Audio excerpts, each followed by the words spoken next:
మనం తరచూ సామాజిక స్పృహ అనే పదం వింటూ ఉంటాం, కొన్నిసార్లు అంటూ ఉంటాం.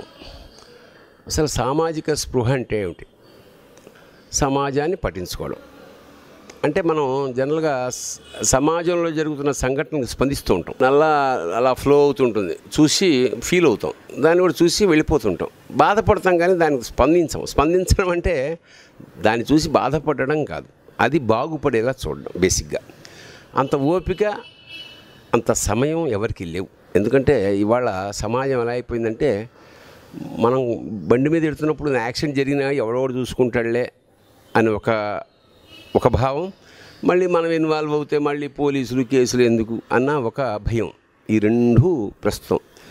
ఇలాంటి సందర్భంలో ఒక స్వచ్ఛంద సేవా సంస్థ ICRF వీటిని పట్టించుకోవడం అంటే లిటరల్గా మీరు కనుక ఒక సమస్య అక్కడ ఉంటే మనకి ఎవరు చెప్పాలో, ఎలా చెప్పాలో, గవర్నమెంట్కి ఎలా రీచ్ అవ్వాలో తెలియని క్రమంలో మనం కేవలం వీళ్ళకి ఆ సమస్యని ఫోటో తీసి, వాళ్ళకు ఒక యాప్ ఉంది, దాని ద్వారా అప్లోడ్ చేసిన ఆ సమస్య ఎవరికి చేరాలో వాళ్ళకి చేరుతుంది.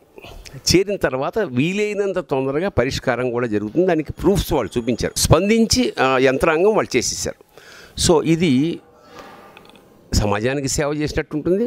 ప్రత్యేకంగా మీరు వేరే ఊళ్ళో ఏం చేయక్కర్లే, మీ కాలనీ, మీ సందు, మీ పరిసర ప్రాంతాలు చేయగలిగితే. ఎందుకంటే మన ఇంట్లో మనం ఊడ్చుకుంటే దేశం అంతా శుభ్రంగా ఉంటుందని లోకోక్తి. అలాగా ఈ స్వచ్ఛంద సేవా సంస్థ సేవల్ని తప్పకుండా ఉపయోగించుకోవండి.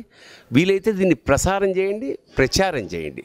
అంచేత ICRF అనే సంస్థ సామాజిక స్పృహ ఉన్న సంస్థ. ఊరికే స్పందించి కన్నీరు పెట్టుకోవడం కాకుండా ఆ పనిని పూర్తి చేయగల దమ్మున్న సంస్థ. అంచేత నేను ఖచ్చితంగా ఆ సంస్థని సపోర్ట్ చేస్తున్నాను. శుభం భూయాత్.